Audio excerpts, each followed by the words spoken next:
Hello everyone, स्वागत है आप सभी का आज के सेशन में। आज हम डिस्कस करने वाले हैं इम्पॉर्टेंट इडियम्स एंड फ्रेजेस। आपके हर एग्जाम में यहाँ से क्वेश्चन बनता है। So if you are preparing for any teaching related और non teaching related exam, then definitely this video will help you. पूरा जरूर वीडियो देखना, डोंट स्किप, बिकॉज हम यहाँ पे बहुत इजी तरीके से हर एक इडियम और उसके मीनिंग को समझने की कोशिश करेंगे। बिकॉज यहाँ पे बहुत सारे इडियम एंड फ्रेजेस आपको देखने को मिलते हैं, तो हम यहाँ पर छोटे छोटे पार्ट्स में थोड़ा थोड़ा करके बहुत सारे इडियम एंड फ्रेजेस को लर्न करने वाले हैं। So this is your video number 1। आगे इस तरह से और वीडियोस में लाऊंगी। चलिए फिर इस वीडियो को फाइनली हम शुरू करते हैं। बहुत मजा आएगा एंड डेफिनेटली जितने भी हम यहाँ पे इडियम को डिस्कस कर रहे हैं उन्हें आप जरूर यहाँ से याद करके जाएंगे। एंड ये जितने भी इडियम्स हैं ये सारे आपके प्रीवियस ईयर पेपर के इडियम्स हैं, ठीक है। तो चलो फिर अब हम स्टार्ट करते हैं आज के सेशन को finally. And notes and PDFs के लिए आप टेलीग्राम ग्रुप से जुड़ सकते हैं एंड आप मुझे इंस्टाग्राम पे भी फॉलो कर सकते हैं। सभी का लिंक आपको वीडियो के कमेंट सेक्शन में मिल जाएगा, ठीक है। तो चलो फिर स्टार्ट करते हैं फाइनली फर्स्ट इडियम से। हमारे फर्स्ट इडियम आता है inch by inch. Inch by inch ये जो इडियम है ये आपका केवीएस में पूछा गया इडियम है, और यहाँ पे मैं जितने भी यहाँ पे डिस्कस करूंगी वो सारे प्रीवियस ईयर है, ठीक है। तो ये केवीएस में आपका पूछा गया, आपका क्वेश्चन था कि इंच बाय इंच का मतलब क्या होता है। इंच बाय इंच का मतलब क्या है कि थोड़ा थोड़ा, यानी कि मूव वेरी स्लोली और केयरफुली। जब आप किसी काम को ना बहुत ज्यादा स्लोली और बहुत ध्यान से करते हैं तो वहां पर हम यूज कर सकते हैं इंच बाय इंच। जैसे कि यहाँ लिखा है स्टेप बाय स्टेप, या हम यूज करते हैं ग्रेजुअली वर्ड। ग्रेजुअली वर्ड का मतलब क्या होता है, जो क्रमिक है, जो आप लगातार स्लोली स्लोली धीरे धीरे आप आगे की ओर बढ़ रहे हैं। जैसे हम लीप्स एंड बाउंड्स भी कभी कभी यूज करते हैं, जिसका मतलब ये होता है कि प्रोग्रेसिव एकदम से ग्रोथ आ जाना किसी चीज में। तो इंच बाय इंच का मतलब क्या है कि सावधानी से किसी चीज को आप कर रहे हैं। सो इसको हम सेंटेंस में कैसे यूज करेंगे, they climb the steep mountain inch by inch. उन्होंने माउंटेन पे उन्होंने क्लाइम किया, कैसे किया, इंच बाय इंच, बहुत धीरे धीरे और सावधानी से किया। The police were searching the area inch by inch. Police जो है वो एरिया सर्च कर रही थी, कैसे कर रही थी, इंच बाय इंच कर रही थी। या फिर despite the harsh conditions, harsh मतलब कि बेकार या कठोर या बहुत खराब स्थिति होने के बावजूद the work moved forward inch by inch. मतलब इतनी खराब परिस्थिति के बावजूद भी जो काम था वो आगे की ओर बढ़ा, इंच बाय इंच बढ़ा, यानी धीरे धीरे सावधानी से हमने कार्य को किया, ठीक है। तो यहाँ पर आई होप कि ये आपको क्लियर हो गया होगा। इंच बाय इंच मतलब कुछ किसी भी काम को धीरे धीरे और सावधानी से करना। आइए दूसरा देखते हैं। दूसरा है बाय फिट्स एंड स्टार्ट्स। बहुत इंपॉर्टेंट है ये, काफी ज्यादा मोस्ट रिपीटेड है ये, ठीक है। अब बाय फिट्स एंड स्टार्ट्स का मतलब होता है कि कभी कभी कुछ होने वाला, यानी कोई भी काम, कोई भी चीज बहुत रेयरली हो रही है या वो फ्रीक्वेंट नहीं है, जिसे हम इनफ्रीक्वेंट कह देते हैं। इसके साथ साथ हम बहुत सारे शब्दों को यूज करते हैं, जैसे कि हम बोलते हैं ब्लू मून। आपने एक इडियम सुना होगा once in a blue moon.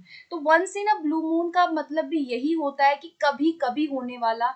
ऐसे ही हम यूज करते हैं बाय फिट्स एंड स्टार्ट्स, या हम इसे एपिसोडिक कह देते हैं, इनफ्रीक्वेंट कह देना, ओकेजनली कह देना मतलब कभी कभी होने वाला, ऑड कह देना या सेल्डम कह देना। तो ये जितने भी वर्ड्स हैं these are connected with this idiom means by fits and starts, ठीक है। तो ये सारे वर्ड जो है आपको याद रखना है। अब इनको हम सेंटेंस में कैसे यूज करेंगे, सेंटेंस क्या है कि because of other commitments I can only right my book in fits and starts. यानी कि मेरी बहुत सारे कमिटमेंट्स अदर्स हैं, तो मैं जो बुक लिख रहा हूँ वो कैसे लिख सकता हूँ, बाय फिट्स एंड स्टार्ट्स, यानी कि मैं कभी कभी अपनी किताब लिखूंगा या लिख सकता हूँ। मतलब आप कैसे भी इसके सेंटेंस को समझ सकते हो। सेकेंड है if you study bye fits and starts you may not pass the examination. अगर आप bye fits and starts study करेंगे तो आप अपने एग्जाम को बहुत अच्छा स्कोर नहीं कर पाएंगे।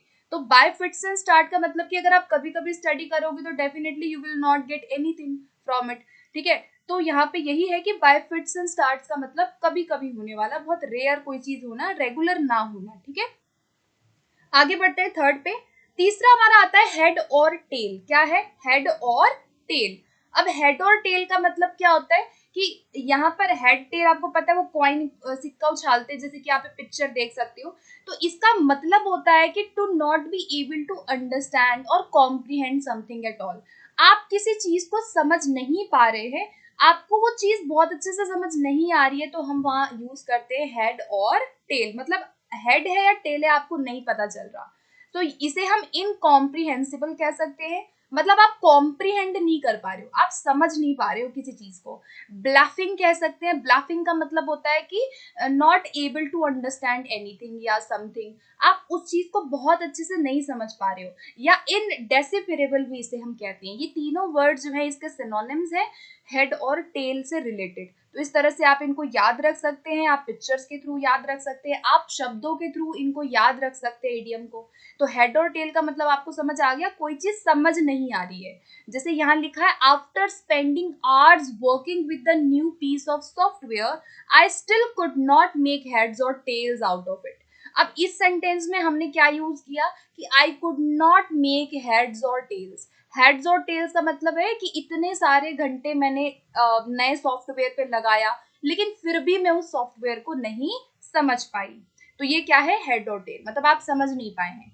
या फिर आई कांट मेक हेड और टेल ऑफ योर स्टोरी, मैं आपकी कहानी से कोई भी हेड और टेल नहीं कर पा रहा, मतलब नहीं निकाल पा रहा, यानी कि I am not able to understand your story, है ना, कि आपकी स्टोरी क्या है। मीन्स कि यहाँ पे क्या है, आप कोई चीज नहीं समझ पा रहे हो। ठीक है, सो आई होप कि ये आपको याद हो गया होगा। नेक्स्ट पे चलते हैं। नेक्स्ट है worth one's salt. Worth one's salt. अब यहाँ पर वर्थ वन सॉल्ट का मतलब क्या है कि अडेप्ट होना, कॉम्पिटेंट होना किसी चीज में, या फिर कोई अपने कार्य में बहुत अच्छा है, बहुत निपुण है, बहुत सक्षम है, तब हम यूज करते हैं कि he is the worth of his salt. ठीक है, यानी कि आप किसी कार्य में अगर निपुण है, अगर अच्छे हैं, या कोई व्यक्ति किसी काम को लेके बहुत अच्छा है, सही है, सक्षम है, तब उसके लिए हम यूज करते हैं वंस सॉल्ट। जैसे कि यहाँ पे लिखा है any teacher worth his salt is able to inspire his students. कोई भी शिक्षक अगर वो वर्थ हिज सॉल्ट है, यानी अगर वो अपने काम में निपुण है, अगर वो अपने काम में अच्छा है, तो वो बहुत सारे स्टूडेंट को इंस्पायर कर सकता है। उसके अलावा अगला सेंटेंस क्या है कि I am confident enough to know I am worth my salt around here I make a lot of money for this company. अब यहाँ पे मैंने कहा कि मैं इतनी कॉन्फिडेंट हूँ, I am confident enough to know that I am worth of my salt. ठीक है, यानी कि मैं अपने काम में क्या हूँ, सक्षम हूँ, मुझे पता है, तो इसीलिए मैं इस कंपनी के लिए बहुत सारे पैसे जो है वो मेक बना सकती हूँ, या मैं कमा सकती हूँ, या अर्न कर सकती हूँ। तो आई होप आपको इसका मतलब समझ आ गया होगा। वर्थ वंस सॉल्ट यानी कोई भी व्यक्ति किसी काम में कितना अच्छा, अडेप्ट और निपुण है। ठीक है, आगे देखेंगे show the white feather. Show the white feather. Show the white feather का मतलब होता है कि किसी भी काम में, किसी परिस्थिति में कायरतापूर्ण जब कोई व्यक्ति ढंग कर रहा है, यानी बहुत ज्यादा कॉवर्डली मैनर में एक्ट कर रहा है, यानी डरपोक किस्म का इंसान है कोई, बहुत कायरता कोई इंसान दिखा रहा है, तो वहां पे हम यूज करते हैं show the white feather. Show the white feather. जैसे सेंटेंस है don't show the white feather to the enemy. मतलब यहाँ कहा गया कि अगर मान लो कोई युद्ध लड़ने जा रहा है, तो मैं वहां बोलूंगी don't show your white feather to the enemy, यानी दुश्मन के सामने आप अपनी कायरता ना दिखाएं। ठीक है, दूसरा क्या है, he boasted a lot about his courage. Boasted का मतलब क्या होता है कि अपने बारे में ना बढ़ा चढ़ा के कोई बात बोलना। ठीक है, बहुत ज्यादा कहते हैं ना, बहुत ज्यादा बोल रहे हैं, बखान करना कहते हैं जिसको।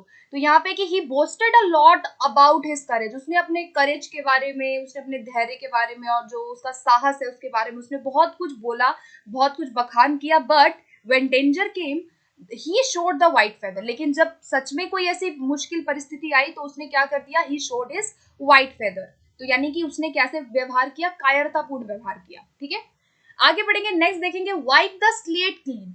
Wipe the slate clean. Wipe the slate clean का मतलब क्या है कि जैसे किसी स्लेट पे कुछ बहुत कुछ लिखा हुआ होता है, और अगर हम उसे साफ कर दें, अगर हम उसे बिल्कुल अच्छे से साफ करें, तो इसका मतलब क्या है कि इसी प्रकार हमारी लाइफ में जो भी हमारी पिछली गलतियां थी, जो हमारे मिस्टेक्स हैं, फेलियर्स हैं, हमारे कोई डेब है, उन सबको भुला करके एक नई शुरुआत करना, तब हम यूज करते हैं वाइप द स्लेट क्लीन। जैसे कि यहाँ पर है कि पिछली कोई असहमति है, कोई दोष है, उसको भुला करके आप नई शुरुआत कर रहे हैं, ठीक है। सो इसको सेंटेंस में हम कैसे यूज करेंगे?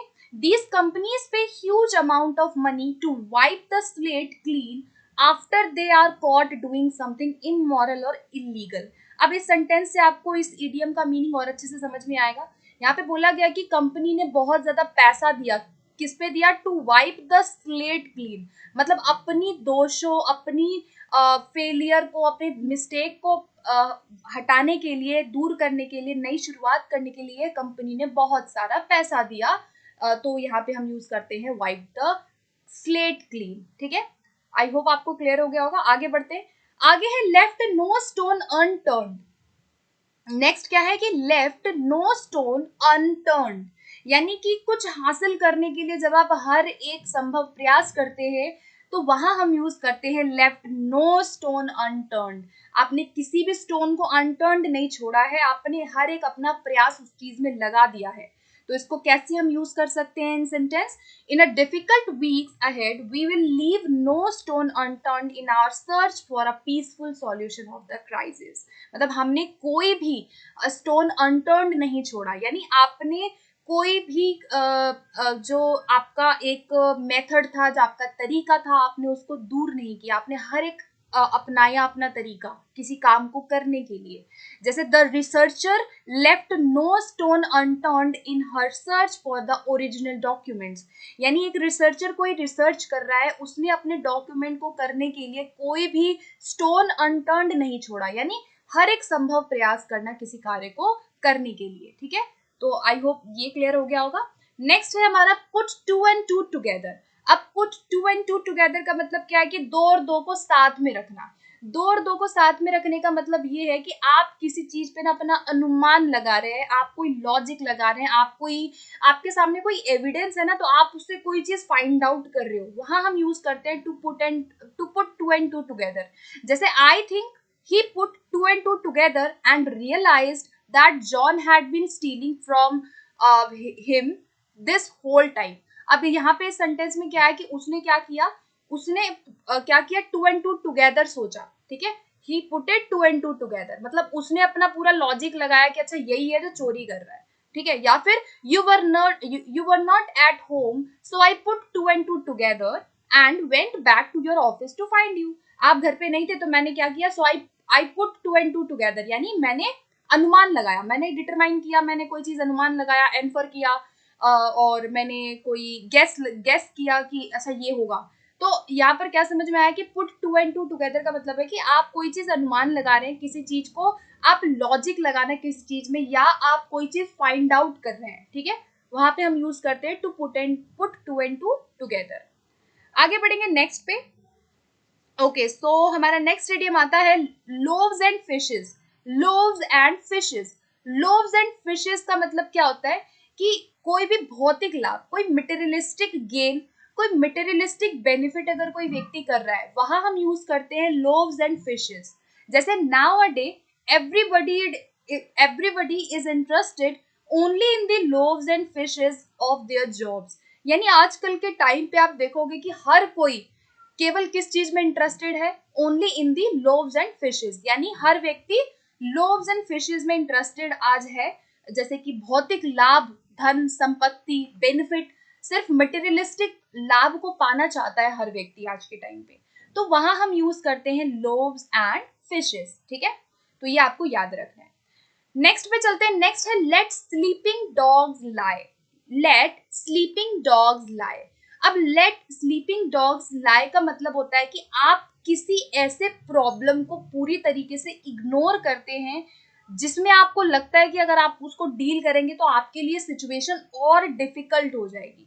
ओके, सो यहाँ पर इसका मतलब होता है कि to avoid interfering in a situation that is currently causing no problems but may well do so as a result of the interference. यानी कि कोई ऐसी प्रॉब्लम है जिससे आपको अभी तो कोई प्रॉब्लम नहीं हो रही है, लेकिन अगर आप उस चीज को डील करेंगे, आप उस प्रॉब्लम पे विचार करेंगे, तो वो शायद आपको बाद में प्रॉब्लम देगा। तो वहां हम यूज करते हैं कि लेट स्लीपिंग डॉग्स लाई। भाई जैसा जो है वो रहने दो, एंड अगर हम इस पे बात करेंगे तो प्रॉब्लम बढ़ ना जाए। जैसे कोई लड़ाई झगड़ा हो रहा है और आप चाहते हैं कि ये सिचुएशन हट जाए, तो आप वहां क्या यूज करेंगे, लेट स्लीपिंग डॉग्स लाई। मतलब इसको बढ़ाने से अच्छा है कि जैसा ऐसा छोड़ दो, ठीक है। इसको सेंटेंस में यूज करते हैं। सेंटेंस क्या है कि eventually they decided it would be best to let sleeping dogs lie and not discuss the matter any further. ये अच्छा है कि हम इस मैटर को आगे फर्दर ना करें। मान लीजिए कोई लड़ाई हो रही है और आप चाहते हैं कि लड़ाई झगड़ा रुक जाए, तो आप वहां पे अपने आप को क्या करेंगे, अपने आप को रोकेंगे। तो वहां हम यूज करते हैं लेट स्लीपिंग डॉग्स लाई, ठीक है। जैसे don't tell mother that you broke the window, let sleeping dog lie. Mother को मत बताना कि भाई तुमने ये विंडो तोड़ दिया है, क्योंकि आगे क्या पता और मुश्किलें हो जाए, ठीक है। तो आई होप आपको ये क्लियर हो गया होगा। आगे चलते हैं नेक्स्ट पे। नेक्स्ट आता है bite your tongue. Bite your tongue का मतलब क्या है कि आप कोई बहुत ज्यादा आपको मन है कुछ कहने का, लेकिन फिर भी आप उस चीज को कहते नहीं है। जैसे make a desperate effort to avoid saying something. आप कुछ कहना चाहते हैं लेकिन आप पूरी तरीके से ये आप पूरा आप ट्राई करते हैं कि आप वो बात बोले ना किसी को। जैसे to stop yourself from saying something that you would really like to say. आप किसी को कुछ कहना चाहते हो बट आप अपने आप को बहुत ज्यादा स्टॉप कर देते हो, वहां हम यूज करते हैं बाइट योर टंग। मतलब आप बोलना चाहते हो लेकिन आपने बाइट कर लिया टंग को। इसका सबसे बड़ा एग्जाम्पल क्या हो सकता है, जैसे फिल्मों में होता है ना, भाई हीरो है वो अपनी फीलिंग्स को एक्सप्रेस करना चाहता है, वो प्रपोज करना चाहता है हीरोइन को, आई लव यू बोलना चाहता है, बट वो चाहता तो है बोलना, वो बहुत उसको मन है, लेकिन वो अपने आप को पूरी कोशिश करता है कि उसे अवॉइड करे, ना बोले। तो वहां हम यूज कर सकते हैं बाइट योर टंग, ठीक है। सेंटेंस में कैसे यूज करेंगे, I wanted to tell him exactly what I am thought of him but I had to bite my tongue feeling silent not speaking. मैं कहना चाहती थी बट मैंने कहा नहीं, सो आई बाइट माई टंग, ठीक है। इसके बाद है bite your tongue, he doesn't want to hear your opinion about anything. मतलब वो तुम्हारी ओपिनियन को सुनना नहीं चाहता है, तो it's okay to bite your tongue. मतलब न बोलना जरूरी नहीं है, अवॉइड करो, ठीक है। वहां हम यूज करते हैं बाइट योर टंग। ओके, तो आगे बढ़ते हैं हम नेक्स्ट पे। नेक्स्ट आता है out of the blue. Out of the blue का मतलब क्या होता है कि कोई चीज बहुत अनएक्सपेक्टेड हो जाना। मतलब आपने कोई चीज सोचा नहीं था कि ऐसा होगा और ऐसा हो गया, तो वहां हम कहते हैं आउट ऑफ द ब्लू। जैसे my old roommate called me out of the blue. मेरे ओल्ड रूममेट ने मुझे कॉल किया सडनली, तो उस वहां हम यूज करते हैं आउट ऑफ द ब्लू। जैसे one day out of the blue she announced that she was leaving. अचानक से उसने कहा कि वो छोड़ रही है, जॉब छोड़ रही है, वो जा रही है। तो यहाँ पर हमने क्या यूज किया कि आउट ऑफ द ब्लू। कोई चीज अनएक्सपेक्टेड हो जाना, आपने उस चीज को सोचा नहीं था कि ऐसा होगा, वहां हम यूज करते हैं आउट ऑफ द ब्लू। आगे बढ़ेंगे नेक्स्ट पे। नेक्स्ट आता है on the ball. On the ball का मतलब होता है कि कोई व्यक्ति जब किसी सिचुएशन को बहुत अच्छे से समझ पा रहा होता है, वहां हम यूज करते हैं ऑन द बॉल। जैसे अब आप ये पिक्चर देख रहे हो, ये लड़की जो है ये बॉल के ऊपर है, यानी कि इसने एक बैलेंस बनाया हुआ है ना। ये अगर बैलेंस नहीं बनाएगी तो शायद ये गिर सकती है। तो ऑन द बॉल का मतलब है कि जब कोई व्यक्ति किसी परिस्थिति को बहुत अच्छे से समझता है, वहां हम यूज करते हैं ऑन द बॉल। जैसे if you were on the ball this would not have happened. अगर if you were on the ball मतलब अगर आप अपनी परिस्थितियों से भली भांति परिचित होते तो शायद आपके साथ ये नहीं होता, ठीक है। तो हम वहां पे यूज करते हैं ऑन द बॉल। जैसे he was right on the ball regarding his assessment of the situation. मतलब उसका जो सिचुएशन था वहां पे he was right on the ball, यानी वो अपनी सिचुएशन को अच्छे से समझ पा रहा था। तो वहां हम यूज करते हैं ऑन द बॉल। ओके, आगे बढ़ेंगे नेक्स्ट पे। आप नेक्स्ट आता है eight the drop of a hat. Eight the drop of a hat का मतलब क्या है, यानी कि कोई चीज बहुत ज्यादा इमीडिएटली हो जाना, विदाउट एनी हेजिटेशन। जब आप कोई डिसीजन ले लेते हैं लाइफ में, विदाउट एनी हेजिटेशन, जब आप किसी को कुछ कह देते हैं, जब आप इमीडिएटली कोई डिसीजन ले रहे हो, वहां हम यूज करते हैं at the drop of a hat, ठीक है। जैसे if you do something at the drop of a hat you do it immediately without stopping to think about it, ठीक है। जैसे Ellie was always ready to go shopping at the drop of a hat. अब यहाँ पे इस idiom का मतलब क्या हुआ कि एली जो है वो हमेशा शॉपिंग पे जाने के लिए रेडी होती है eight the drop of a hat, यानी कि वो शॉपिंग पे जाने के लिए इमीडिएटली राजी हो जाती है। उसको उसको सोचना नहीं पड़ता, वो सोचती नहीं है कि क्यों क्या कैसे, वो सीधा बोलेगी हाँ ठीक है चलो मार्केट। तो यहाँ हम यूज कर रहे हैं at the drop of a hat. Suddenly, immediately, without any hesitation आप कोई डिसीजन ले लेते हैं, वहां हम यूज करते हैं at the drop of a okay, so ये लास्ट इडियम है हमारा। लास्ट इडियम है an arm and a leg. An arm and a leg. तो आर्म एंड अ लेग का मतलब होता है कि बहुत सारा मनी, बहुत सारे पैसे लग जाना किसी चीज में, बहुत सारा खर्चा हो जाना, तब हम यूज करते हैं an arm and a leg. जैसे this dress is really nice but it cost me an arm and a leg.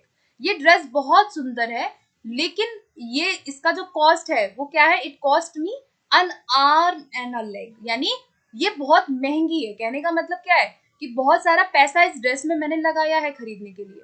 तो अन आर्म एंड अ लेग का मतलब है कि जहां पर क्या हो, पैसा ज्यादा लगा हो। ठीक है, जैसे आप पिक्चर देख रहे हो, तो यहाँ पर है कि अ लॉट ऑफ मनी, जहां पे ज्यादा पैसे लग जाना किसी चीज को आपने खरीदा, तो वहां हम यूज करते हैं an arm and a leg. Okay, so guys यहाँ पर हमारे इडियम्स कंप्लीट होते हैं। यहाँ पे हमने 15 इडियम को डिस्कस किया है, और मैं नहीं चाहती कि एक ही बार में हम बहुत सारे इडियम कर लें ताकि आप कंफ्यूज हो जाएं। तो बेटर ये होता है कि आप छोटे छोटे टुकड़ों में चीज़ों को पढ़ें। आज अगर आपने 15 इडियम सीखे हैं इस वीडियो से तो बहुत अच्छा है। एंड आई होप कि आपको सारे इडियम याद हो गए होंगे, क्योंकि मेरा पर्पज़ है कि आपको चीज़ें याद हो। एंड बहुत जल्दी और सेशंस इसी तरह की वीडियोस लाऊंगी। अगर आपको इस तरह की वीडियोस चाहिए तो प्लीज़ कमेंट सेक्शन में मुझे बताइएगा कि आपको इस तरह की वीडियोस और चाहिए कि नहीं, और कोई सजेशन, कोई फीडबैक अगर आपको देना है, anything specific, then you can just let me in the comment section. Okay, so मिलते हैं फिर अगले सेशन में। एंड सब्सक्राइब कर लेना if you do not have subscribed yet, and also like share. And आप टेलीग्राम ग्रुप से जुड़ सकते हैं नोट्स एंड पीडीएफ्स के लिए। तो फिर मिलते हैं अगले सेशन में बहुत जल्दी। Thank you.